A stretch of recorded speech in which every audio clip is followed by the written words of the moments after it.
सब लोग बैठो, बैठ जाओ, कोई बात नहीं। अब तुम यू आर नो बैठ जाओ, कोई बात नहीं। जो इस दरबार में आया खाली हाथ नहीं जाएगा। पार हुआ है। सर रचना को भी बुला लेते हैं। रचना पोस्टेड हो गई ना, वहाँ चली गई ना कार। हालांकि कल सुबह से हम लोग बड़ा बेसब्री से इंतजार कर रहे थे क्योंकि रिजल्ट आने वाला था। शिवम आप लोगों के बीच से ही है। शिवम को तो बहुत एंग्जाइटी थी और शाम को 7 बजे शिवम का कॉल जाता है सर के पास सबसे पहले और रो करके बताते हैं कि सर मेरा सिलेक्शन हो गया है, मैं डिप्टी एसपी हो गया हूँ।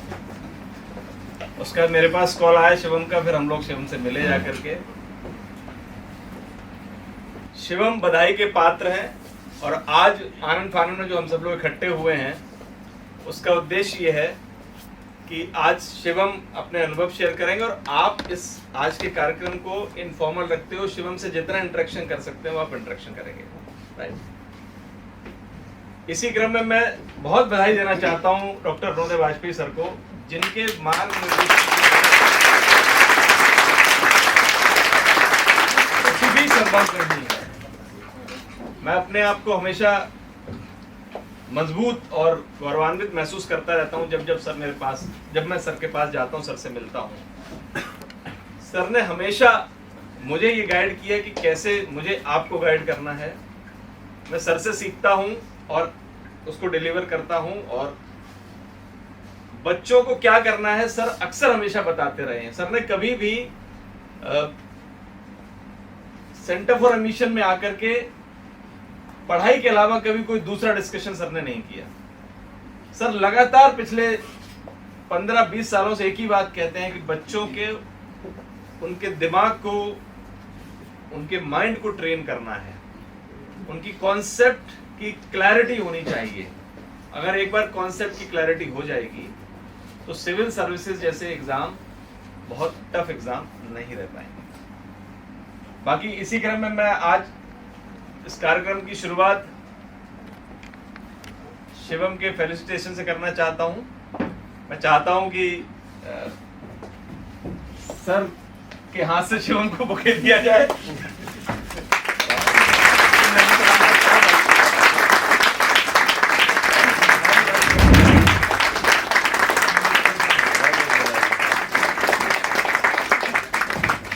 अब यहाँ मत रोना तुम। और सबसे पहली माला मैं वाजपेयी सर को डालना चाहता हूँ। दूसरी माला जो है शिवम को। आओ भाई।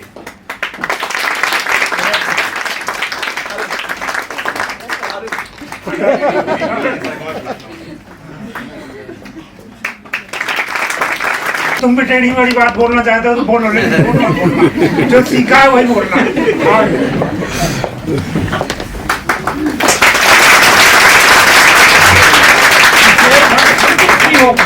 सबसे पहले तो मैं सर को बधाई देना चाहूँगा। सर को उस प्रीसियस टाइम में सर ने काफ़ी साथ दिया, सर की गाइडेंस रही उसमें, इसलिए सर आपको बहुत बहुत धन्यवाद। और मैं सर को बहुत बहुत धन्यवाद एंड मैम एंड सब लोगों को।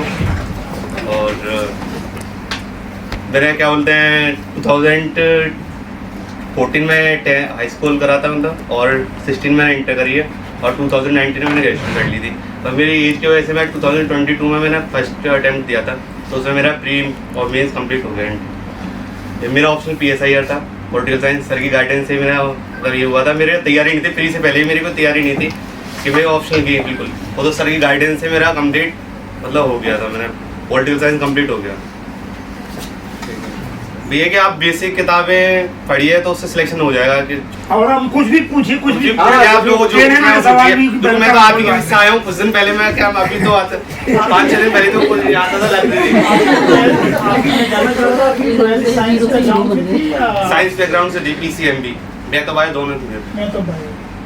इंग्लिश मीडियम आपने ऑप्ट किया, हिंदी मीडियम और इंग्लिश मीडियम में क्या डिफरेंस आपको लगता है? नहीं, मेरा CBSE से था कि इंग्लिश मीडियम से, तो मैंने इंग्लिश में दी। पता हिंदी इंग्लिश में ऐसा कोई अंतर नहीं है, अगर अच्छा आंसर लिखेंगे तो दोनों ही नंबर अच्छे मिलते हैं। ऐसे आपको क्या लगता है कि 12th में किसी बच्चे ने साइंस बैकग्राउंड लिया है, PCM लिया है, और वो आर्ट में कन्वर्ट हो रहा है और उसका इंग्लिश मीडियम में है और उसने जीके बिल्कुल नहीं पढ़ी है, तो आपको क्या लगता है कि वो स्टार्ट कर सकता है? मतलब एक अपना एक्सपीरियंस मैं चाहता हूँ। हाँ, स्टार्ट कर सकता है कि वो धीरे धीरे पढ़ता रहे। स्टैटिक जो किताबें हैं, जो बेसिक किताबें, उन्हें तो पढ़ना स्टार्ट करे, तो उससे क्या है ना, उसकी पॉलिटी, हिस्ट्री वगैरह जो सब धीरे धीरे होता जाएगा उसका। ऐसा मैंने भी साइंस बैकग्राउंड से था, तो मैंने भी अपनी जीके जीएस कंप्लीट करी, जब जाए कंप्लीट।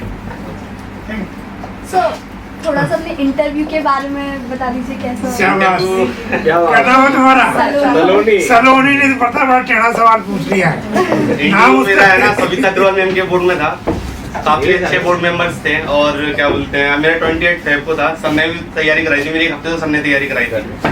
और वहाँ इंटरव्यू देने गया मैं, तो काफी क्वेश्चन पूछे थे मेरे से कि कॉन्स्टिट्यूशन, आप क्यों डीएससी ने। आपने सबसे पहले तो ये पूछा कि आपने ऑप्शन पॉलिटिकल साइंस क्यों लिया, जब आपका बीएससी रहा है ग्रेजुएशन में, तो आपने पॉलिटिकल साइंस क्यों लिया, वो बताया। उन्होंने फिर पूछ लिया कि आपने चलिए 2019 के बारे में नहीं, बताइए। वो क्या बताया फिर आपने? वो तो बताओ। वो क्या बताया, यही तो जानना चाहती है।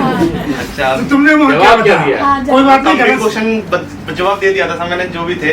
और तो उन्होंने नहीं, लास्ट में आके इस चीज का जो भी नहीं थे, क्या जवाब दिया वो बताओ। बच्चों को आपको अच्छा, तो उन्होंने ऐसा मेरे से पूछा था कि ऑप्शन के बारे में पूछा था कि आपने पॉलिटिकल साइंस क्यों लिया। हाँ। तो मैंने ऑप्शन बताया था कि मेरे इसमें इंटरेस्ट था इसमें, क्योंकि जो Main देश factor के interest। फॉरेन अफेयर्स वगैरह होते थे कि हम क्या समझे, तो पॉलिटिकल साइंस को पढ़ के हम और ज़्यादा समझ सकते हैं उन्हें, ये था। और कॉन्स्टिट्यूशन के बारे में पूछा था, 7 शेड्यूल वगैरह पूछे थे, और कुछ स्कीम पूछी थी, श्री अन्न योजना वगैरह। और करंट अफेयर ओरिएंटेड था, क्योंकि पॉलिटिकल साइंस का स्टूडेंट तो उससे था। और आधे घंटे और है ना अपॉइंटमेंट, आधे घंटे चला था। अपॉइंटमेंट वगैरह पूछी थे, वर्ल्ड बैंक वगैरह, जो आपके जो अखबार, मेन बात है अखबार पढ़ना, तो मैं डेली अखबार पढ़ता था। एक अमर उजाला और एक इंडियन एक्सप्रेस में पढ़ता ही था, और लाइब्रेरी में आता था तो द हिंदू वगैरह यहीं से पढ़ता था। और वहाँ के बोर्ड मेंबर भी मेरे से काफी खुश हुए थे, उन्होंने बोला था कि है ना आपसे मिलकर अच्छा लगा। सब लोगों ने कॉल किया ना, तो कॉल करके बताया कि सर लास्ट मेंबर नहीं गया कि आपसे मिलकर अच्छा लगा। लेकिन मतलब इंटरव्यू अच्छा काफी हुआ था, इसलिए कोई। तो कल मेरे को पूरे दिन टेंशन रही थी कि कुछ सुबह रिजल्ट आने वाला था। मैंने घर पे भी नहीं बताया था मम्मी पापा को कि वो टेंशन लेंगे कि कैसा। और किसी का क्वेश्चन? और कोई और पूछिए। हाँ बेटा पूछो। पूछो। एग्ज़ाम में अभी 36 डेज रह गए हैं पीसीएस के लिए और 340 डेज हैं यूपीएससी के लिए। तो लास्ट टाइम आपकी स्ट्रेटजी क्या रही? लास्ट टाइम तो अब ये है कि बेसिक किताबें आपकी कंप्लीट हो गई, लक्ष्मीकांत स्पेक्ट्रम है और है ना ये ज्योग्राफी की। Congratulation sir. सर आपको ऑप्शनल के लिए सेपरेटली कितना टाइम लगा था लगभग? और सर एक क्वेश्चन मेरे को ये पूछना था कि सर आंसर राइटिंग की मतलब स्टार्ट कैसे की थी आपने? आंसर राइटिंग तो ये है कि मैं स्टार्टिंग से लिखता था। जब कोचिंग आता था तो टेस्ट वगैरह होते थे तो मैं लिखता था यहाँ पर, यहीं पर ही कोचिंग में क्लास में बैठ के, और कुछ है ना घर पे बैठ के लिख लेता था। तो ये रूटीन में बना रहता था कि कोचिंग में लिख रहे हैं, वहाँ लिख रहे हैं, टेस्ट होता था, तो ऐसा कंप्लीट रूटीन सा था। और क्या पूछा था, सॉरी उससे पहले क्वेश्चन भूल गया। सर ऑप्शन की मतलब सेपरेटली मतलब ऐसे एस्टिमेट कितना टाइम कितना समय खत्म कर लिया ऑप्शन? ऑप्शनल तो मेरा पूछो मत, मेरे तो है ना क्या बोलते हैं 2 महीने भी हो गया। क्या बोलते हैं मेरे ऑप्शन में है ना क्या बोलते हैं, सर की गाइडेंस थी, मैं कुछ घर पे पढ़ता था कि नोट्स वगैरह से अपने नोट्स सुना लिए थे मैंने तो उसके काफ़ी मतलब हेल्प करा।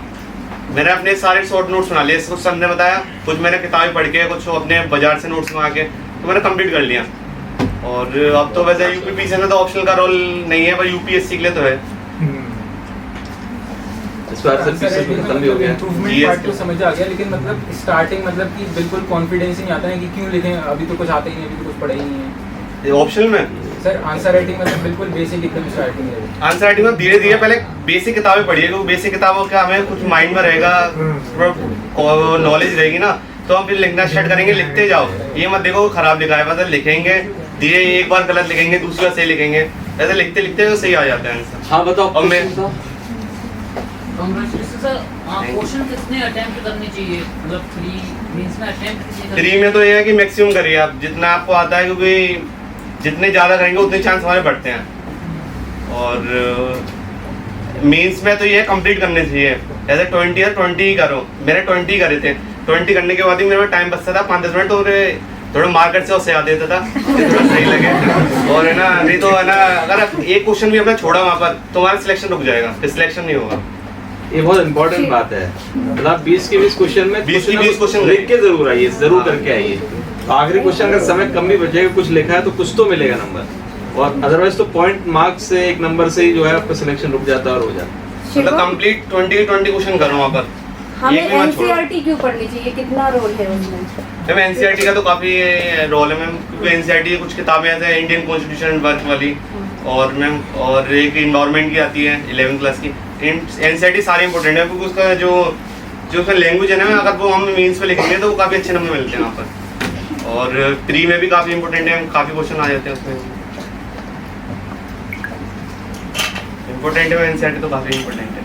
एनसीईआरटी के बच्चे भी बैठे हुए हैं ना हमारे पास, उन्हें बताना जरूरी है। नहीं ठीक। और एनसीईआरटी या कोई भी फाउंडेशन बच्चे और कोई क्वेश्चन हो भाई पूछो तुम लोग। और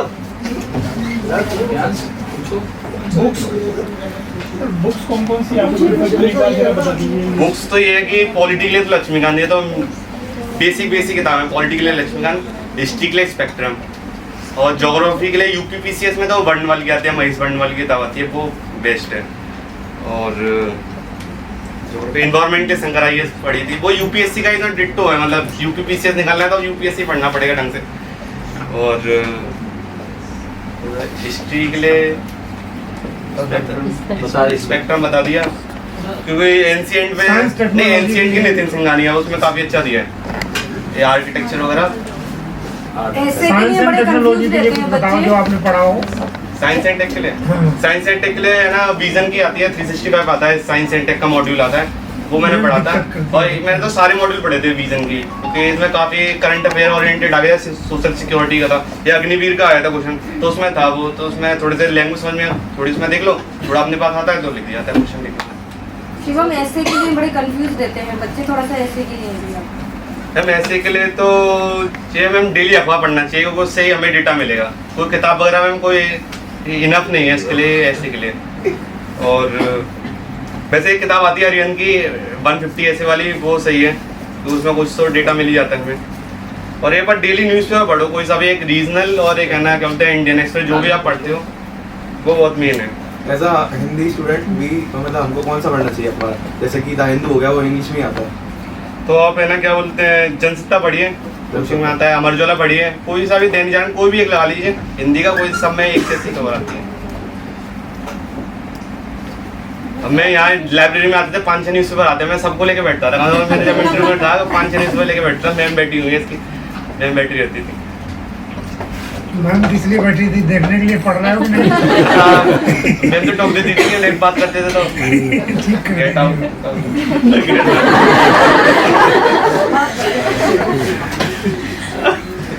गेट आउट तो नहीं कहा हुआ है नहीं गेट आउट गेट आउट ही कहना पड़ता है, ऐसी स्थितियां आ जाती हैं, गेट आउट ही कहना पड़ेगा। और क्या गेट इन कहेंगे? ठीक, मैडम का काम सही है। मैडम का काम सही है। ये कि है ना, मेरे को एसडीएम की थी, डिप्टी कलेक्टर में हो जाता, पर ये है कि पहली बार दिया था मैंने कि चलिए 50 एससी में ही हो गया, कोई दिक्कत नहीं है, अगली बार ट्राई देंगे। सर नोट्स बनाने चाहिए क्या करंट अफेयर्स जो नोट्स तो बनाने चाहिए, क्योंकि मैंने बनाए थे, ऐसे ऑप्शन के मैंने बनाए थे, क्योंकि इतना बड़ा ब्रॉड है, मार्क टाइम नहीं मिलता। जब हम मेंस का सेकंड पेपर देते हैं तो हम यही भूल जाते हैं हम कैसे पढ़ें वहाँ पर। मेन बात है शॉर्ट नोट तो बनने चाहिए, कि अगर 2-2 पेज में आप कर लो कंप्लीट, क्योंकि वहाँ याद नहीं रहता, बहुत कम टाइम मिलता है। जब सेकंड पेपर का टाइम होता है ना, तो खाली आधा घंटा मिलता है, आधे घंटे में रिवाइज करेंगे कि क्या करेंगे।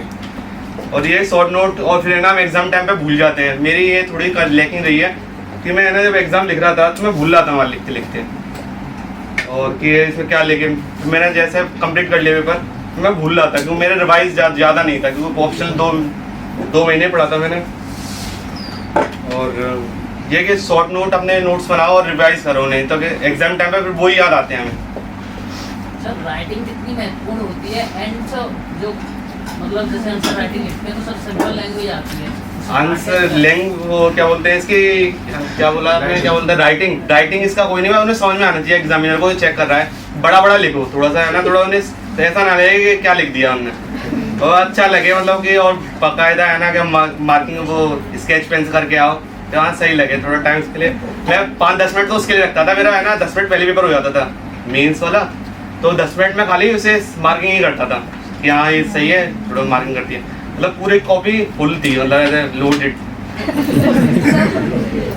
ये डिप्टी कलेक्टर में हो जाता तो थोड़ा सा और सर का नाम होता। ये बहुत अच्छा पद है आप equally हाँ very good। ट्राई आगे करो, ये पहली सीढ़ी है, पहली अंतिम थोड़ी सीढ़ी है। है तो अभी तो तो जब तुम होता पहले ही रहेगा। प्रयास ले ये किया बस आगे, ये कुछ नहीं, आगे सिविल सर्विस का भी दो। सेट के लिए सी सेट के लिए आप बेसिक पढ़ लीजिए। रीजनिंग, यूपीएससी का तो मेरे से मत पूछो, यूपीएससी का तो मेरा भी नहीं निकला था लास्ट टाइम, मैंने नहीं निकला मेरा, क्योंकि उसका तो मैंने सर से ही बोला था मेरी करा दो सी सेट की तैयारी। पर ये यूपीपीसीएस के लिए तो आप बेसिक पढ़ लो, इतना उसका टफ नहीं आता। पर ये कम मत लगाओ, कम लगाओगे तो उसका कम बेकार चला जाएगा, मतलब सिलेक्शन नहीं होगा। ये थोड़ा ज़्यादा लगाना चाहिए ताकि है ना हमारा सही बैठ जाए। ये रीजनिंग कर लो और हिंदी, रीजनिंग हिंदी और इंग्लिश कॉम्प्रिहेंशन को चाहते हैं, उसकी किताब आती है वो आप ले लो। बेसिक पढ़ लो। यूपी का तो कोई दिक्कत नहीं, यूपी का तो सी सेट हो जाएगा। शिवम, करंट अफेयर्स और जीएस में क्या परसेंटेज देखने को मिल रहा है, मतलब अभी हाल फिलहाल कितना ma'am percent? Current affair oriented ही आ रहा है मैम, तो एग्जाम में सारा। अपने मार्क्स का परसेंटेज पूछ रहे हैं आप? नहीं। सर कितना नहीं, मैं फ्री में बताऊँ क्या मैम? फ्री में क्या बोलते हैं, अगर 150 क्वेश्चन आ रहे हैं तो उसमें 30 to 35 क्वेश्चन करंट अफेयर के आते हैं, है ना। और 40 प्लस हो जाए कोई, क्योंकि करंट ही पूछते हैं जो हमारे आसपास चल रहा है। और मेंस में भी करंट ओरिएंटेड ही लिखने के लिए देते हैं, जो जीएस से क्वेश्चन आते हैं। जैसे जीएस में अग्निवीर की स्कीम के बारे में आया था और ड्रोन की टेक्नोलॉजी के बारे में आया था। ये कि करंट अफेयर तो बहुत मेन है, क्योंकि वो उसके बिना तो काम ही नहीं चलेगा आपका। क्योंकि स्टैटिक्स कितना पूछेंगे, टीचर भी बोर हो जाता है स्टैटिक्स पूछ के, कितना पूछे उससे। करंट अफेयर में उसका ब्रॉड एरिया हो जाता है। करंट अफेयर तो कितनी ईयर का आता है लगभग? लगभग एक साल 1-1.5 साल का आता है। अगर कोई ऐसे स्टूडेंट का फ्रेशर है, उसको सर अगर आंसर राइटिंग की तैयारी करनी कितने टाइम तक करनी चाहिए? वो तो आप जब लगे हो जब से स्टार्ट कर दो, क्योंकि जब धीरे धीरे करके आपकी आंसर राइटिंग अच्छी हो जाएगी ना। फिर भी एक लगभग नहीं, जब आपने तैयारी स्टार्ट कर दिया ना, तो आप डेली एक आंसर लिख लो, ऐसे लिख लो, एक वीक में एक ऐसे लिख लो, एक यहाँ पे आंसर लिख लो, तो है ना क्या बोलते हैं आप, डेली आंसर राइटिंग करोगे। 1-2 क्वेश्चन डेली नहीं, 2 दिन में एक बार कर लो, तो आपका क्या है हैबिट बनी रहती है लिखने की, क्योंकि वहाँ लिखने पड़ते हैं 20 क्वेश्चन, टाइम पूरा सोचना और लिखना, ये बहुत इंपॉर्टेंट काम पड़ जाता है यहाँ पर। आधे बच्चे तो इसी में मतलब हो जाते हैं कि उनका रह जाता है, एक क्वेश्चन में रह तो उनका सिलेक्शन हट जाता है इस चीज़ से।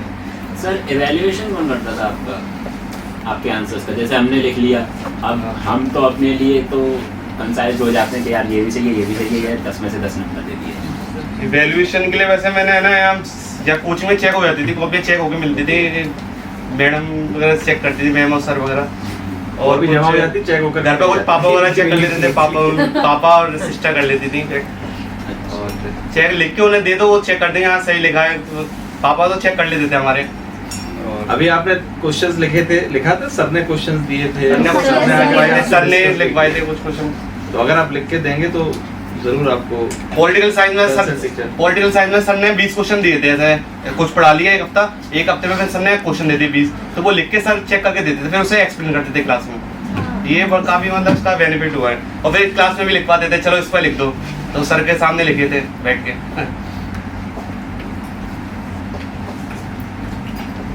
और कुछ और पूछिए आप लोग। हाँ सर पीटी 365 का कितना इम्पोर्टेंस है एग्जाम? पीटी 365 प्रीलिम्स और मेंस दोनों के लिए इम्पोर्टेंट है आपको, क्योंकि है ना करंट यूपी के लिए भी हाँ इम्पोर्टेंट है, क्योंकि वो मैंने पढ़ा था जब मेरा 3 गया मतलब हो गया था नहीं। अब तो क्योंकि यूपी वाला भी अब यूपीएससी ऐसा ही कर रहा है ना, चाहे वो 3 में चाहे उसमें हो, वो कम पूछता है यूपी के बारे में, चाहे इस साल ज़्यादा पूछे, क्योंकि सिलेबस चेंज हुआ है। सर एथिक्स आपको किसने तैयार कराया और कैसे, और आपने अलग से थिंकर्स पढ़े थे क्या? थिंकर्स तो मैंने पॉलिटिकल साइंस में पढ़े थे, वो वाले थिंकर ही हैं उसमें ज़्यादातर एथिक्स में, और उसके थोड़े आंसर लिख लेता था मैं, केस स्टडी वगैरह। और वो ये सिस्टर को चेक कराता था मैं, ये एल्डर सिस्टर है उन्हें चेक करा देता था, और सर को चेक करा देता था मैं वगैरह। एथिक्स के अंदर ये कि एथिक्स की है ना जो बेसिक जो वो है ना, इसके जो टर्मिनोलॉजी है वो नहीं लिख लो, ऐसे क्या बोलते हैं जो भी ऑनेस्टी की डेफिनेशन, ये सब माँ एग्जाम पे लिखने में काफ़ी हेल्प करते हैं। माँ याद नहीं आते, हमें रटी रटाई चीज़ ही वहाँ एकदम याद आएगी कि हमें बिल्कुल याद है, पूरा तुरंत लिख दो। सर ये कहना चाह रहा था, जो एनसीईआरटी पैटर्न था 6 to 12 वाला, वो अलग अलग क्लास का होता है, उसको पढ़ना चाहिए या जो स्टैंडर्ड बुक आती है वाइट बोर्ड वाले वगैरह डायरेक्टली उनको पढ़ना चाहिए, वो भी 6 to 12 होती है? मेरी आपकी आवाज़ थोड़ी सी स्लो आई। इनका कहना है करता है एनसीईआरटी की बुक होती है ना 6 to 12 वाली, हाँ, हाँ। उसको मतलब बड़ा ही करके पढ़ना चाहिए या फिर मतलब एक स्टैंडर्ड बुक आती है वाइट बोर्ड वगैरह की, उसमें 6 to 12 दिखा रहा है, उसको पढ़ना चाहिए? नहीं, आप 6 से लेकर 10 तक आपका टाइम नहीं है, तो आप खाली 11 to 12 की पढ़िए। 11 12 की बहुत इंपॉर्टेंट है, वो ज्योग्राफी वाली तो बहुत इंपॉर्टेंट है, फंडामेंटल ऑफ ज्योग्राफी वाली। और 11th क्लास की बहुत इंपॉर्टेंट है, बहुत ही ज़्यादा इंपॉर्टेंट है, वो तो समझ लो। फंडामेंटल और एक इंडियन वाली, और एक इन्वायरमेंट की आती है, इकोनॉमिक की, वो बहुत इंपॉर्टेंट है। और बस आप जगह आप टाइम नहीं है तो 6 की छोड़ दीजिए, 6 7 8 की छोड़ दीजिए, 9 to 12 पढ़ लीजिए, उससे आपका हो जाएगा। लेकिन अगर आप बहुत समय बाद आपने तैयारी शुरू करी है, कुछ नहीं आता वैसे, हाँ तो आप 6 7 8 भी पढ़ जाइए, बहुत समय नहीं लगता हाँ। उसमें, 15 दिन में खत्म हो जाएगी आपकी सारी। तो उसे पढ़ लेंगे तो आगे कनेक्ट करने में आपको आसानी हो जाएगी। वो तो आपके तुरंत 1 2 दिन में हो जाएंगे। आप बैठोगे आज लेके शाम तक ये खत्म होगा, दूसरे दिन स्टार्ट कर दी। सर आप रिवीजन को कैसे टाइम देते थे? इतनी सारी किताबें हो जाती हैं तो रिवीजन कैसे होता था आपका? रिवीजन तो ये मैं पढ़ता रहता, मतलब जब भी मैंने ना क्या बोलते हैं कोचिंग में टाइम हो गया मेरे को 2 3 साल हो गए, तो मेरे भाई यही था कि मैं पढ़ता ही रहता था, कि मतलब रिवीजन सही रहता था। कभी टेस्ट दे रहे हैं, टेस्ट से मेन है क्योंकि टेस्ट दे रहे हैं पॉलिटी का, कभी तो वो रिवाइज होता रहता था। कभी ऑनलाइन इनसाइट वाला टेस्ट क्यूज आता है, एक मार्क क्यूज का पोर्टल है, तो वहाँ देता था मैं। 5-10 क्वेश्चन पूछता है डेली, 10 क्वेश्चन पूछता है, तो वहाँ दे लो, डेली से रिवाइज हो जाता है अलग अलग। कभी करंट के कभी उसके पूछता है क्या बोलते हैं कल्चर के, कभी पॉलिटी के, कभी इकोनॉमी के, तो क्या आपको कोर कॉन्सेप्ट क्लियर से रहते हैं दिमाग में। सर वो उस दिन तो रहते हैं, लेकिन 10 दिन के बाद तो अगर रिवाइज करते रहो, मतलब ये है कि अगर 7 डेज के उसमें इंटरवलों से रिवाइज करते रहो, अगर कंटिन्यूटी में पढ़ते रहेंगे हाँ। आप 1 साल 2 साल, तो वो सब बना रहेगा। हमको लगता है, क्योंकि हम क्या करते हैं, 1 महीने पढ़ लिया फिर छोड़ दिया, तो वो आपके दिमाग से चला जाएगा। ये इनके साथ ये रहा, 12th के बाद आए तो पढ़ते रहे। कंटिन्यूटी बहुत जरूरी है। सर अपने खुद के पर्सनल नोट्स कब बनाने चाहिए? लाइक कोई बेसिक बुक होती है तो पर्सनल तो आप ये है कि पहले बेसिक किताब कंप्लीट कर लीजिए, फिर है ना 1 बार हो जाए 2 बार हो जाए तो फिर आपको लगे हाँ मेरे को ये सही लग रहा है तो नोट कर लिया। ये ज़्यादा बड़े नोट्स मत बनाओ, ज़्यादा बड़े नोट पढ़ भी नहीं पाएंगे तो मतलब कि नहीं रहते। ये कि 2-3 पेज में कंप्लीट कर लोगे, GS 1 के लिए, GS 2 के लिए मेन हेडिंग लिख लो। वैसे अगर आपको मतलब टाइम है तो फिर बना लो थोड़े से लॉन्ग नोट्स। अगर आपको किताब ज़्यादा बड़ी लगती है, बल्कि लगती है, तो नोट्स की कोई दिक्कत नहीं है। वैसे मैं तो किताबों से पढ़ता था, मैंने नोट्स पे कम ध्यान दिया है। नोट्स का मेरा किताब ही पढ़ता था, मेन किताब। सर जब हम इथिक्स को लिखने के लिए बैठते हैं तो हमारे दिमाग में इथिक्स साइड में रहना चाहिए, पॉलिटी साइड में रहनी चाहिए। बट कभी कभार ऐसा होता है कि लिखते लिखते फ्लो ऐसा बनता है और वो पॉलिटी उसके अंदर चली जाती है, तो वो मतलब फ़ायदा देगी, प्रॉफिट देगा या फिर अनप्रॉफिटेबल होगी। और बाकायदा जब हम सॉल्यूशंस लिखते हैं तो बहुत सारे लोग कहते हैं एम्पेरिकल सॉल्यूशंस लिखने चाहिए। जैसे वाटरशेड मैनेजमेंट का है तो उसमें ट्रेडिशन का हमने एक पुराना स्ट्रक्चर दे दिया कि मेघालय में अपाटानी था, अरुणाचल प्रदेश में बहुत सारे थे, फिर न्यू डेवलपमेंट हुआ, फिर उसमें डीरेजिंग प्रोसेस आया, फिर ये आया। तो जब हम पूरा सॉल्यूशन लिखते हैं तो वो 200 तो माइनिंग वर्ड लिमिट से तो अब चला जाता है। क्वालिटी में कैसे, मतलब मैं ये कहना चाह रहा हूँ कि बाइफरसेक्शन जो है, बाइफरकेशन, वो उन 2 सेक्शंस में कैसे दिया जाए कि क्वालिटी के लिए मतलब क्वालिटी साइड में रहे, इथिक्स का ही रहे, और जो सॉल्यूशंस हैं वो एम्पेरिकल भी हो जाए। आप एथिक्स में तो आप सबसे पहले तो मेन कॉन्स्टिट्यूशन का मतलब रेफरेंस दीजिए। कॉन्स्टिट्यूशन का जोड़ सकते हैं पॉलिटी, ऐसा कुछ दिक्कत नहीं है, क्योंकि कॉन्स्टिट्यूशन को तो ऐड करके हम एथिक्स का आंसर बनाएंगे कि हमें ऐसा करप्शन का आ रहा है, तो अपने कॉन्स्टिट्यूशन पे हमारे क्या जो फंडामेंटल्स हैं उनके से आंसर बनेंगे।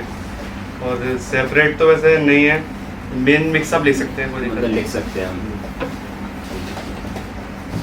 ऑप्शनल पेपर का क्या रोल रहता है?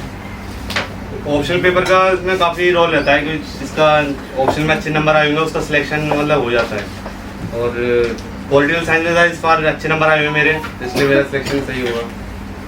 और क्योंकि ऑप्शनल भी में भी कम नंबर आते हैं तो उनका सिलेक्शन नहीं हो पाता। ऑप्शनल तो वैसे मेन है, कौन सा ऑप्शन आपको लेना है यूपीएससी के लिए, तो अभी भी अंदर डिसाइडिंग फैक्टर है ना ऑप्शनल। तो ऑप्शनल तो मतलब अभी से अपने स्टार्ट कर दो, क्योंकि फिर मेरे ऐसे तो फिर दिक्कत हो जाती है।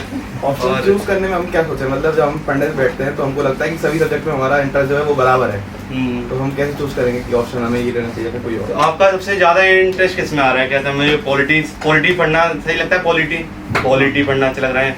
जिसमें अच्छा लगे आपको वो देखिए, थोड़ा थोड़ा पढ़ लीजिए, एनसीईआरटी ले लीजिए। एनसीईआरटी हर किसी की आती है, सोशोलॉजी की भी आती है, पॉलिटिकल साइंस की भी आती है और ज्योग्राफी की भी आती है। वो नहीं पढ़िए एनसीईआरटी को, आपको अच्छा लगे एनसीईआरटी यहाँ आपको सही लग रही है, अब मुझे इसमें इंटरेस्ट आ रहा है तो उसको आप अभी जो मेरा आगे करिए। मैं पढ़ रहा हूँ, मुझको मतलब सभी में मतलब बराबर लगता है। बराबर आपने एनसीईआरटी पढ़ी है? क्या बोलते हैं 11 12 की ये सारी चल रही है अभी इस समय। तो हाँ तो हो जाएगा अभी आपका। थोड़ा थोड़ा पढ़ते रहिए, जिसमें अच्छा लगे वो ले लीजिएगा। सर पीसी में अपने जीके वाले में मतलब कितना क्वेश्चंस लगभग अटेम्प्ट किए थे, और भरते समय मतलब बबल्स भरते समय आपको श्योरिटी थी कि सही लगा रहा हूँ मैं, या एक मतलब रिस्क इस पे चांस ले सकता हूँ मैं कि हाँ पढ़ा हुआ लग रहा है?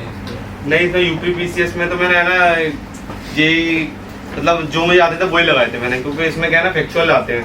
और आईएएस वाले में तो ये है कि उसका तो 95 ना 85 लगा के आने पड़ते हैं जब जाके उसमें निकलता है। पर ये इसमें तो मैं फैक्चुअल था कि इसमें हाँ मेरे को ये आ रहा है तो इसमें लगा दिया, क्योंकि उसमें फैक्चुअल आता है। जैसे यूपीएससी का ये है कि हमें देखना पड़ता है कि 2 में से या लगाना पड़ता है बोथ में, पर इसमें ऐसा नहीं है। इसमें फैक्चुअल है तो आपको आंसर आता है तो आप लगाओगे, नहीं तो मैं नहीं लगाओगे। इसमें ये है 1 आध 2 में तो चल जाता है कि 1 आध 2 में लगा दिया, पर यह कि मैक्सिमम अटेम्प्ट करो, क्योंकि मैक्सिमम अटेम्प्ट करेंगे जब जाके हमारा कहीं ये दिक्कत नहीं रहेगी कि हमने कम लगाया उसमें से भी नेगेटिव में चले गए, मैंने नेगेटिव में जाना। ये कि मैक्सिमम लगाइए तो क्रॉस हो जाता है, कट ऑफ क्रॉस हो जाता है। और कुछ? ज्यादातर लोग मुस्कुरा रहे हैं लेकिन आपको जो आपका कभी प्लान भी रहा है, मतलब आपने कभी सोचा है कि अगर मतलब इस तरीके से होता है या फिर उसके बाद क्या करूँगा मैं, एंड हमेशा मोटिवेट कैसे रहेगा आप इस चीज़ के? प्लान बी में तो ऐसा मेरा कुछ नहीं था, बस मैं लॉ कर रहा था, हमारा कॉलेज से लॉ कर रहा हूँ। लॉ मेरी कंप्लीट नहीं हो पाई है अभी, सेकंड ईयर में ही हूँ। और तैयारी पता था कि सिलेक्शन एक ना एक दिन तो हो ही जाएगा, और तैयारी करेंगे तो सिलेक्शन तो देखो हो ही जाता है। आज इस साल नहीं तो अगले साल नहीं तो ये है कि सिलेक्शन तो रुकेगा नहीं, क्योंकि एक ये एग्जाम है जो सही टाइम टू टाइम चल रहा है। अभी देखिए 10 महीने में अंदर इन्होंने पूरा प्रोसेस अंदर कंप्लीट कर दिया। और प्लान भी तो ऐसा मेरा ऐसा कुछ था नहीं, लॉ तो मैं कर रहा था साइड में, उससे मैं जज के लिए दे सकूँ ताकि। और प्लान बी में तो प्लान बी में ऐसा भी नहीं है कि मैंने बीटेक करा हो कि मैं ना जॉब कर लूँगा कॉर्पोरेट वगैरह में, बीएससी करी हुई थी और तैयारी करनी थी। ये है कि सर के जल्दी लगाता मैं, तो कुछ बेनिफिट होना चाहिए उसका। सर इंटरव्यू बोर्ड में मतलब टेक्निकल क्वेश्चन भी पूछे जाते हैं? टेक्निकल वगैरह तो नहीं पूछे थे, है ना, क्या बोलते हैं, ये ऑप्शन से रिलेटेड ही पूछे थे। ये ऑप्शन में क्या है, पॉलिटिकल साइंस और साइंस रहते हैं, और कुछ इसके कोर कॉन्सेप्ट पूछ लिए थे। यूक्रेन वॉर पे भी कुछ पूछा? यूक्रेन का पूछा था, रशिया यूक्रेन वॉर चल रहा है, और एग्रीकल्चर बिल्स वगैरह हुए थे वो सरकार ने वापस को ले लिए। और अच्छा आप डीएसपी होते तो अभी थाने में जो होती ना अमृतसर में जो वो हुआ था वायलेंस हुई थी, तो आप क्या करते हैं वहाँ पर फायर करते थे कि वहाँ पर क्राउड के ऊपर? तो मैंने बोला क्राउड फायरिंग का तो कोई सॉल्यूशन नहीं है, क्योंकि है ना क्योंकि वहाँ इनोसेंट पीपल्स भी रहते हैं, फायरिंग तो कोई ऐसा नहीं कर सकता। और ये है कि सॉल्यूशन होना चाहिए वैसे इसका, नॉन वायलेंस ही होना चाहिए। नॉन वायलेंस बताएगा और यूक्रेन रशिया यूक्रेन का ही बताया कि डायलॉग से ही होगा, क्योंकि फायरिंग ये वॉर तो किसी चीज़ का सॉल्यूशन नहीं है, क्योंकि वॉर से तो नुकसान ही होता है दोनों साइड को ही। और ईशा क्या कहते हैं, तुमने पूरी जगह घेर ली, पीछे वाले देख ही नहीं रहे। और क्या बोलते हैं, कोई क्वेश्चन और हो? इंटरव्यू मतलब पॉलिटी के पूछे थे कि है ना कब है ना चाहिए। क्वेश्चन कोई बच्चे का कोई क्वेश्चन तुम्हें करना, पूछो। सर हमने जैसे PSIR पढ़ा हुआ है, तो इंडियन स्टैंड के हिसाब से आप अपना ओपिनियन कैसे फॉर्म करते थे कि इंडिया की मतलब क्या एम्बिशंस हैं, इंडिया अपना क्या स्टांस है वर्ल्ड पॉलिटिक्स में जो भी चल रहा है? देखिए इंडिया का तो मतलब मॉडरेट रहा है, मतलब कि पीस लविंग कंट्री है इंडिया तो हमारी, तो हमेशा वॉर तो चाहती नहीं है, डायलॉग से कोई बात हो जाए उससे कंप्लीट। और मेन बात है कि मतलब ये फाइटिंग वगैरह ये वॉर वगैरह का कोई सॉल्यूशन नहीं है। इंडिया का स्टैंड तो ये रहा है कि डायलॉग से हर किसी का सॉल्यूशन होना चाहिए और बैठ के। हमारे तो रिलेशन ही सबसे अच्छे हैं, इंडिया के तो रिलेशन ही सबसे हमारी नेबर कंट्री एक दो को छोड़ दें भाई सबसे अच्छे ही हैं इस समय। और इंडिया की पॉलिसी तो काफ़ी मतलब अच्छी है, मतलब फॉरेन पॉलिसी पढ़ के मतलब एक सबको पढ़ना चाहिए। फॉरेन पॉलिसी तो जीएस में है और हर किसी में काम आती है, बल्कि प्री तक में पूछ लेते हैं कि स्ट्रेटेजी वगैरह कभी बार तो।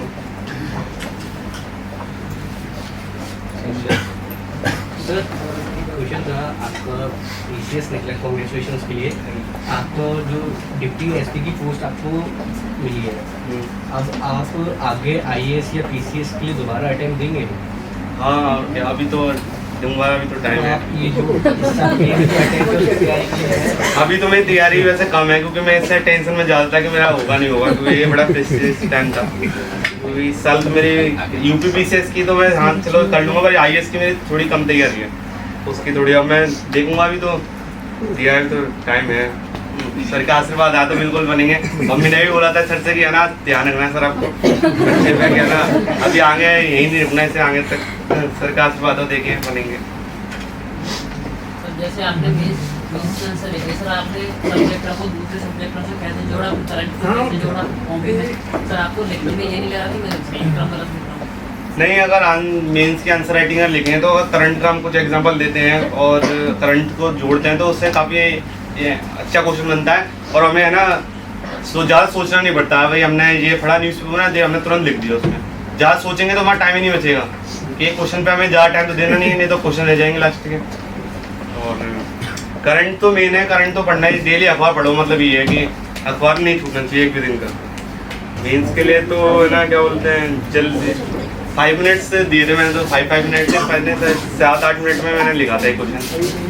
तो फिर भी मेरे लास्ट में 15 मिनट बच रही थी, तो 15 मिनट बचने के साथ मैंने मार्किंग वगैरह कर दी थी। पीछे खड़े हो जाइए। अभी हम लोग जब लिखते हैं तो हमारे 5 मिनट तो बहुत दूर के अंदर हमारे 10-15 मिनट लग जाते हैं क्वेश्चन कम से कम। अरे वो प्रैक्टिस से आ जाता है, तो अब उसमें हॉल में एग्जाम हॉल में जब हम लिखते हैं ना तो अलग ही स्पीड बन जाती है। वहाँ पर है ना ये सोचते नहीं है कि फटाफट लिखते जाता है, माइंड में आता है तुरंत लिखते। तो सोचने करने में तो फिर तो क्वेश्चन छूटे। और ये कि लिखने की डेली प्रैक्टिस करोगे तो नहीं होगा ऐसा।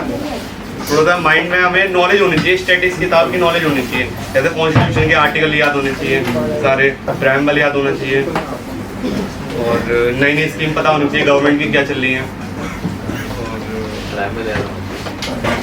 और फंडामेंटल कोर कॉन्सेप्ट तो हमें पता होना चाहिए क्योंकि हम उन्हीं से पूरा आंसर हमें लिखना है। आप कोई भी आंसर राइटिंग वहाँ छोड़िए, आप यहाँ पर डेली आप आंसर राइटिंग लिखोगे ना तो आप आंसर न्यूज़पेपर ही पढ़ रहे हो ना तो उससे आराम से आप उसी से लिख दोगे आंसर, वो उसको डाल के आंसर कंप्लीट हो गया। सर एक जो फैली हुई है कि ह्यूमर है कि कम से कम आपको 12 घंटे दिन में पढ़ना ही पड़ेगा जब आप आईएएस से निकल पाएंगे। आपने कितना पढ़ा था?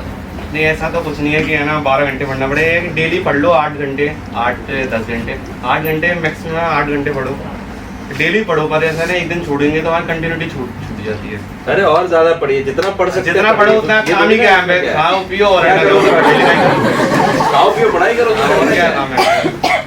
8 घंटे का आप नहीं पढ़ेंगे चाहे कुछ भी हो जाए। मेरा क्वेश्चन ये है आपसे कि जैसे आप पढ़ाई करते हो, डेली पढ़ाई कर रहे हो, अपने आप को कैसे आप मोटिवेट करते हो कि और आगे मैं और अच्छा करूं, या कैसे कंटिन्यूटी रखते हो उसकी? ये कि फैमिली का सपोर्ट रहता है, मोटिवेशन है कि और आगे बढ़ो। मम्मी पापा हैं और दीदी हैं, बड़ी दीदी है, सिस्टर हैं, सर हैं, ये सब लोग मैम वगैरह गाइडेंस करती रहती है कि हाँ तुम्हें आगे मतलब पढ़ना है। तो कल भी मैम ने बोला था कि तुम्हें आगे रुकना है, भी रुकना नहीं है, आगे पढ़ना है।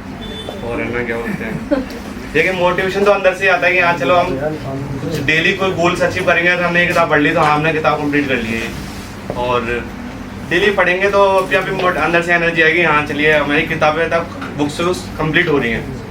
तो एक एग्जाम टाइम पे डर नहीं लगता हमें। मैं कल इनके घर गया जब तो ये इन्होंने बड़ा मासूमियत से कहा सर अब जो है 50 एसपी में गाड़ी तो मिली जाएगी। तो ये अपने आप में बहुत मोटिवेशन है, मन में चलते रहते हैं गाड़ी मिलेगी, बत्ती लगेगी, ये होगा। बात भी सही है भाई, 1 साल बाद जब ये ट्रेनिंग कर लेंगे तो 5-6 सिपाही वाले गन मन लेकर के गाड़ी, वो सब तो रहेगा ही रहेगा, सोशल स्टेटस जो है तो ये मोटिवेशन भी है। ये भी सर कल से और आज में क्या फर्क है?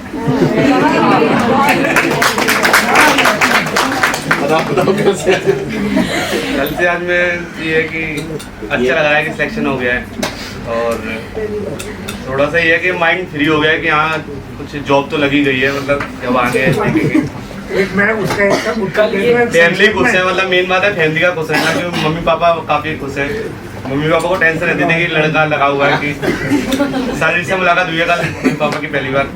कल आज के अंतर सुन लो आप, कल और आज में अंतर है। कल जो है ये वहाँ था जहाँ तुम हो, आज यहाँ।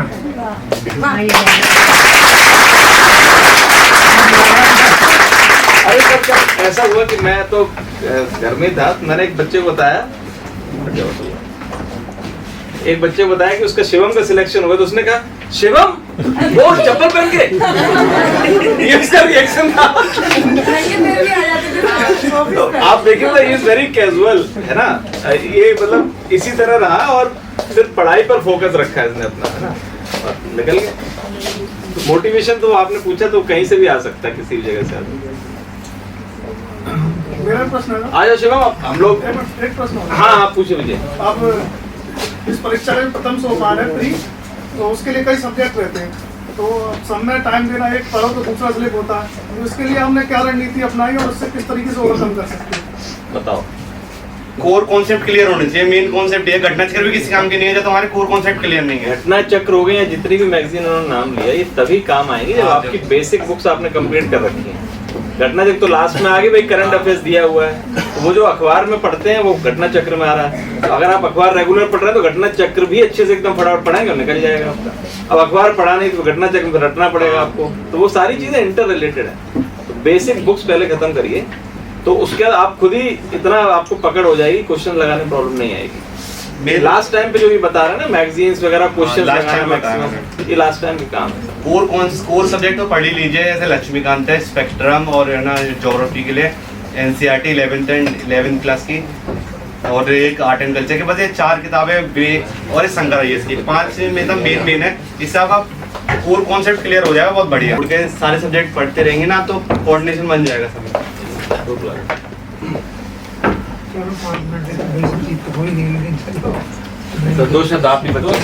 जहाँ जो सेलेक्टेड लोग को बुलाया जाता है, फिर वो अपना एक्सपीरियंस शेयर करते हैं। लेकिन ये जो आज का कार्यक्रम है ये अनोखा है, इसमें हम शुरू से ये प्रयास कर रहे हैं। मैं इनको भी बोल रहा था डायरेक्टर साहब को, इनफॉर्मल रखो। बच्चे ने भी जवाब जो दिए हैं ना बिल्कुल मन से दिए हैं, कोई बनावटीपन नहीं है, और आपने भी सवाल पूछे हैं जो छोटी छोटी परेशानियाँ हैं। तो मैं समझता हूँ कि इस प्रोग्राम की सफलता सबसे बड़ी यही है कि सब लोग नेचुरल तरीके से इंटरेक्शन कर रहे थे। अदरवाइज इसमें बड़ा बनावटीपन होता है, बड़ा वैसा एक ऑफिशियल टाइप का बना देते हैं, जो अपना अनुभव बताते हैं, जो नहीं किया है उसको आइडलाइज करके बताते हैं, जो खुद नहीं कर पाए वो दूसरे को सजेस्ट कर देते हैं। लेकिन ऐसा यहाँ कुछ नहीं था। उस बच्चे ने बिल्कुल मन से जो कुछ उसकी कमी थी, अच्छाई थी, आपके सामने शेयर की। अगर आप लोग अब इजाज़त दें तो अब इनको बधाई दे दी जाए।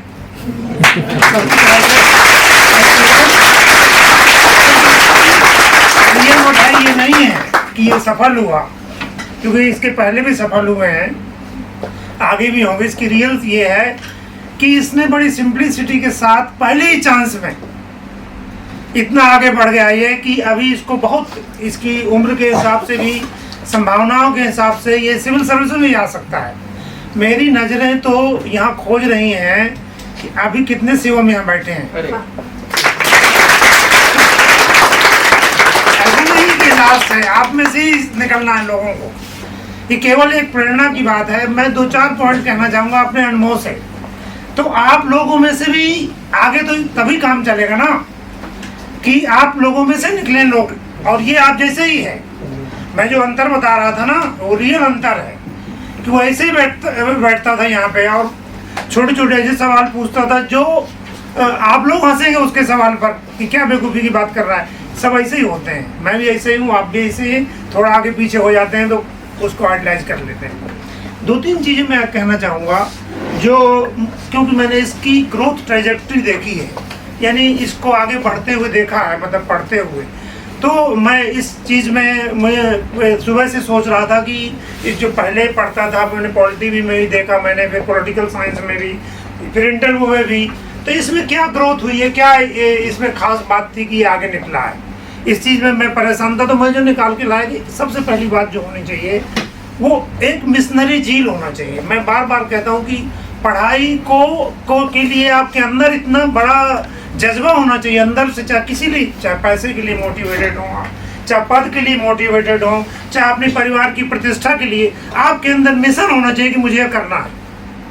वो जो मिशन है वो आपको हर परेशानी से दूर करेगा। जब आपके अंदर ये मिशन आ जाएगा ना, तो 2-3 चीजें और आती हैं उसके साथ ही, आप अनुभव करके देखना। एक क्यूरियोसिटी, जो हमारा सिलेबस है उसके बारे में पूछना, जानना, कितना भी जानने कम लगता है। क्यूरियोसिटी का मतलब क्या है? अगर आपको क्यूरियोसिटी है तो कितना भी सीख लो कम लगे, तभी मानना क्यूरियोसिटी। अगर आप 4 चीजें जान के सोच ले कि मैं हो गया मेरा, तो क्यूरियोसिटी खत्म हो गई आपकी। देन क्यूरियोसिटी के बाद है आर्टिकुलेशन। आर्टिकुलेशन, ये आपको नया शब्द लग रहा होगा, मैं बता रहा हूँ क्या, कि जो चीज आप जानते हैं उसको दूसरों के सामने राइटिंग में या ओरली कैसे प्रेजेंट करते हैं। और इसी के लिए वो राइटिंग प्रैक्टिस की जो बार बार बात कर रहा है, डिस्कशन की बात कर रहा है, वो जरूरी है। आप घर में प्रैक्टिस करो, घर में प्रैक्टिस करो उसके बारे में जो आप सीखे हैं, क्योंकि ये बिल्कुल सही कह रहा है। मतलब इसने नेचुरल बात कही है कि वहाँ आपको ज़्यादा सोचने का टाइम नहीं है। एग्जाम में इतने ज़्यादा क्वेश्चन होते, इतना कम टाइम होता है कि आपको ये प्रैक्टिस पहले ही करनी है कि तुरंत नाम किसी चीज़ के प्रेम्बल आया तो क्या लिखना है, राष्ट्रपति का चुनाव आया क्या लिखना है, एनवायरमेंटल प्रोटेक्शन आया तो क्या लिखना है। अगर आप वहाँ सोच के लिखने लगे तो आपके सवाल छूटेंगे। इसके लिए प्रैक्टिस बेस्ट है। हम लोग अपने टेस्ट के माध्यम से करते हैं वही प्रयास, ऑब्जेक्टिव टाइप टेस्ट नहीं, लिखने वाला टेस्ट। आप घर में प्रैक्टिस कर सकते हैं, आप किसी को लिखने करना जरूरी है, इसके बिना काम चलेगा नहीं, ठीक है नहीं। और उस प्रैक्टिस के बाद में आपको ये लगेगा कि मैं अपने को एक्सप्रेस कर सकता हूँ। क्यों, जो आप लिखने बैठोगे ना तो आपको कठिनाई आएगी, स्पेलिंग में कठिनाई आएगी, सही शब्द के चयन में। उन कठिनाइयों को धीरे धीरे दूर करेंगे आप और आपके अंदर परफेक्शन आता जाएगा। ये जब आप हो जाएगा तो आपके अंदर आर्टिकुलेशन आ जाएगा। तो आर्टिकुलेशन इंटरव्यू में भी जो जरूरी है, आर्टिकुलेशन रिटन एग्जाम में भी बहुत जरूरी है। और इन सब के लास्ट में जो मैं एक पॉइंट और कहूँगा, मनन। संस्कृत का शब्द है मनन। ये कोई भी व्यक्ति या कोई भी विद्यार्थी पीसीएस और आईएएस का एग्जाम रट के नहीं निकाल सकता। लेकिन ऐसा नहीं कि कुछ ये रटनी पड़ती है, लेकिन एक बड़ा हिस्सा है उसका समझना पड़ता है, कॉन्सेप्चुअल क्लैरिटी जो है, और वो उसको दूसरी चीज़ से जोड़ना पड़ता है। अब जैसे मान लो आप एनवायरनमेंट पढ़ रहे हैं, अगर आप मनन करेंगे तो देखेंगे कि ये तो एक साइंटिफिक प्रॉब्लम भर नहीं है केवल, ये तो पॉलिटिकल प्रॉब्लम भी है। फिर आप और सोचेंगे तो लगेगा सोशल प्रॉब्लम भी है, और सोचेंगे लेंगे तो मेरी भी प्रॉब्लम, मैं भी इससे प्रभावित हूँ। सो ये कहाँ से आएगा आपका मनन? So when you think about it, जो भी इवन मैं पढ़ा रहा हूँ या कोई पढ़ा रहा है, चाहे कितना कोई भी पढ़ा रहा हो, आप खुद अपना दिमाग लगाओ, थोड़े सोचो उसके बारे में जो आपने पढ़ा। अकेले पढ़ रहे हैं आप, प्रेम्बल पढ़ा, सोचो जरा कि इसका क्या इम्पोर्टेंस है, इसको कैसे आज हमारे लिए रेलेवेंस है इसको कैसे दूसरी चीज़ से जोड़े। ये मनन करके आपको अपने ज्ञान के विस्तार का अवसर मिलेगा। मैं समझता हूँ कि ये कुछ चीज़ें हैं जो मैंने इसमें अंदर क्यूरियोसिटी बहुत थी। आप लोगों को लगेगा कि भाई सवाल पूछ रहा है, मैं तो इनकरेज करता हूँ कि चाहे गलत सवाल भी पूछो, लेकिन पूछो। अगर आप 10 सवाल पूछते हैं, 4 गलत हैं तो 6 अच्छे हो सकते हैं। तो ये आपके लिए लाभदायक है। मनन करना और आर्टिकुलेशन की क्षमता का विकास करना, मैं समझता हूँ यही है। और फिर आप सभी की ओर से ये मतलब चूँकि ये इसी कोचिंग का छात्र है और यहाँ इतने लंबा समय बिताया है, तो इसको मैं आप लोगों की तरफ से एक बार फिर बधाई देता हूँ भाई आपकी सफलता की। और मैं समझता हूँ कि आप जब भी ज़रूरत हो, क्योंकि तुम आगे भी कुछ करोगे, तो आपस में इनकी सलाह के लिए आप हरदम उपलब्ध रहना। कभी ये नहीं होना चाहिए, घमंड ईगो कभी नहीं करना है। ये उसी का दूसरा पार्ट है कि असफलता पे निराशा होती है, वो भी कभी नहीं करना, और सफलता पे घमंड भी कभी नहीं करना। अगर आप मिशनरी उद्देश्य से इस क्लास में बैठे हैं, आपके अंदर जुनून है, तो आपको ये ध्यान ही नहीं रहेगा कि आपके बगल में कौन बैठा था। और जो लोग ये ध्यान कर रहे हैं कि भाई हमारे बगल में कौन बैठा है, आगे कौन बैठा है, क्योंकि जहाँ आप हो हम वहीं से निकल के आए। हम बड़ी शालीनता से बात कर रहे हैं, हम वहीं से निकल के, तो इसका मतलब आपने मिशन अपना तैयारी नहीं किया, आपको जरूरत ही नहीं कोचिंग में, आप पैसा बर्बाद कर रहे हैं। तो इस मिशन मोड में आके यहाँ बैठिए, इधर उधर की बातें सोच के केवल सीधे पढ़ाई पर, और जितना भी आप सीखो कम है, ये भावना रखिए, सफलता आपके कदम चूमेगी। और मैं समझता हूँ कि अगले साल भी यहाँ से कई शिवम निकलेंगे। ये आपको प्रॉमिस करना पड़ेगा। आप लोगों के दिमाग में कोई कमी नहीं, केवल एक कमी है कि आप अपने प्रयासों को संगठित नहीं कर रहे हैं, केंद्रित नहीं कर रहे हैं। वो करना है। आप जिस तरह हम बहुत सारी चीज़ों को आपसे प्रॉमिस करते हैं, ये प्रॉमिस मैं आज आपसे लेके जा रहा हूँ। भले ही आप अलग अलग नहीं प्रॉमिस कर रहे हैं, लेकिन ये प्रॉमिस आपसे लेके जा रहा हूँ कि कितने शिवम यहाँ से निकलेंगे। Thank you. अभी बहुत समय है, आपसे मिलते रहेंगे, और मुझे लगता है क्या अभी कल ही रिजल्ट आया है, तो शिवम के पास भी काफ़ी व्यस्तता होगी। आप लोगों ने इनके साथ इंटरेक्शन किया, आप सभी लोगों की तरफ से मैं शिवम को फिर से बधाई देता हूँ। और एक बात याद रखता हूँ, इनको देख के इन्होंने कोशिश की और कोशिश इनकी कामयाब हुई। इनकी कामयाबी पे इन्हें बहुत बहुत बधाई। कहते ना कि कौन कहता है कि आसमां में सुराख नहीं हो सकता, बस एक पत्थर तो तबीयत से उछालना। तो ये जो तबीयत से उछालना है वो पत्थर नहीं, आपको सर ने जो बताया कि अपना फोकस रखना है, आप अपनी स्टडी को फोकस रखिए, अपने समय को मैनेज करिए, किस तरीके से हमें अपना समय देना, कितना पढ़ना है तो आप ये समझ लीजिए जितना पढ़ना है उतना कम है, ठीक है, बहुत सारा पढ़िए।